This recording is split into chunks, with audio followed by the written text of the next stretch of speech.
Magandang umaga mga kahuan, narito na ating ulat panahon ngayong araw sa Pilipinas.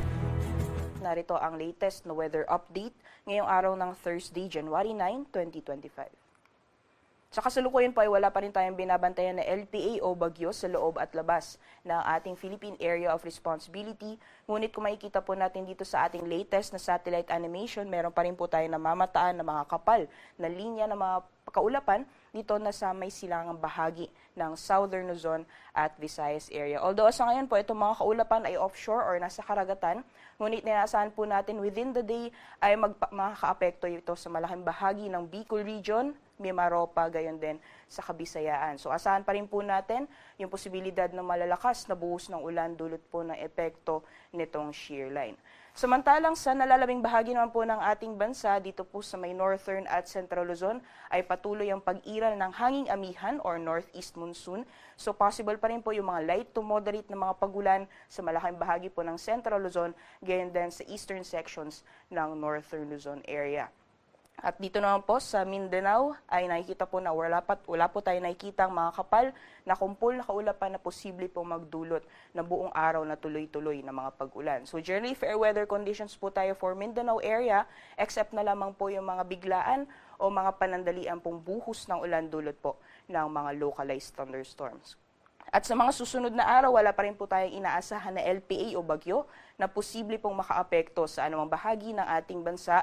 Ngunit itong shear line o yung pagsasalubong ng malamig at mainit na hangin ay magpapatuloy yung epekto sa may bahagi po ng Southern Luzon and Visayas area. So mga areas po na makakaranas ng mga pag-ulan ngayon, asahan po natin within the next 2 to 3 days ay magpapatuloy pa rin yung mga pag-ulan. So delikado po, especially sa mga low-lying areas, mga hazard-prone areas. So doble ingat po sa ating mga kabayan sa mga posibilidad ng mga pagbaha, pati na rin po yung pagguho ng lupa.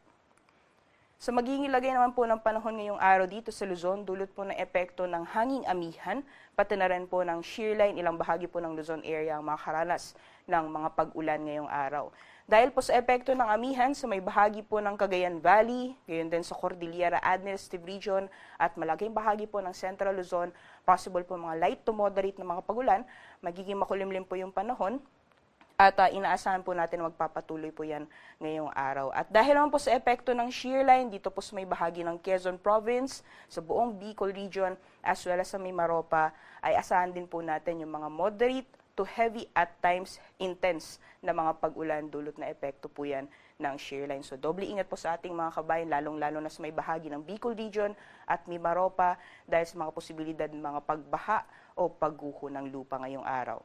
For the rest of the country, dyan po sa Ilocos Region, dito po sa Metro Manila, at sa nalalabing bahagi ng Calabarzon area, asahan lamang po natin yung bahagyang maulap hanggang sa maulap po na papawirin. Kung may mga pag-ulan man, ay mga panandalian lamang po ito ng mga pag-ambon o may hinang buhos ng ulan dulot na epekto ng hanging amihan. Temperature forecast naman sa mga piling syudad ngayong araw dito sa Luzon. Sa Lawag po ay maglalaro mula 22 hanggang 31 degrees Celsius, 26 degrees Celsius maximum temperature sinaasahan ngayong araw dito sa Tugigaraw.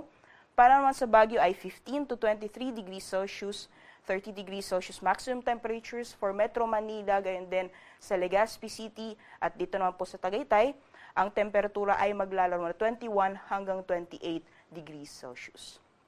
So magiging lagay naman po ng panahon sa nalalaming bahagi po ng ating bansa, over Palawan, Visayas, and Mindanao area, dulot po ng patuloy na pag-iral or epekto ng shear line. Asahan po natin yung makulimlim na panahon. So cloudy skies po tayo ngayong araw at possible din po yung mga moderate to heavy with at times intense rains sa bahagi po ng Visayas, pati na rin sa may Palawan. So inaasahan po natin, especially sa areas ng Eastern Visayas, dyan po sa may summer provinces at ilang bahagi po ng Leyte, ay asahan po natin yung malalakas din po na buhos ng ulan, so doble ingat pa rin po sa ating mga kabayan dyan. So may Dinagat Islands din po, makakaranas din po ng epekto ng shear line, so magpapatuloy pa rin po yung mga kalat-kalat mga pagulan, pagkidlat at pagkulog. For the rest of Mindanao, inaasahan po natin yung generally fair weather conditions, so partly cloudy to cloudy skies po yan, at may mga chance lamang po ng mga panandalian o mga biglaan na buhos ng ulan dulot po ng mga localized thunderstorms. Temperature forecast naman po para sa mga piling syudad sa Palawan, Visayas at Mindanao. Dito po sa Kalayaan Islands, pati na rin sa Puerto Princesa, agwat ng temperatura para sa Kalayaan Islands ay maglalaro mula 25 hanggang 30 degrees Celsius at 25 to 31 degrees Celsius naman para sa Puerto Princesa. Para sa mga piling syudad naman po sa Visayas, over Iloilo, Cebu at Tacloban, maximum temperatures ay aabot ng 30 degrees Celsius within the day. Para naman sa mga piling syudad dito sa Mindanao, for Zamboanga and Davao po, ang agwat ng temperatura ay maglalaro na 25 hanggang 32 degrees Celsius sa Davao at 23 to 32 degrees Celsius naman para sa Zamboanga.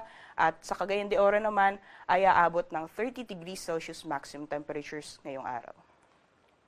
Para sa kalagayan po ng ating karagatan, wala po tayong gale warning sa ngayon, ngunit iba yung pag-iingat pa rin po sa mga planong pumalaot sa mga dagat-baybayin po ng northern or eastern sections ng Luzon area dyan po hanggang sa may eastern sections ng Visayas. So asahan pa rin po natin yung mga katamtaman hanggang sa maalon po na karagatan at inaasahan po natin possible bukas ay makakaranas po ulit ng surge or lakas ng epekto ng amihan. So maaaring maranasan po ulit yung matataas mga pag-alon lalong-lalo na po sa may hilagang dagat-baybayin ng Northern Luzon dyan po sa may Batanes. So possible po mamayang hapon ay magtaas po tayo ulit ng gale warning sa may bahagi po ng Batanes or Babuyan Islands dahil po sa epekto nitong amihan.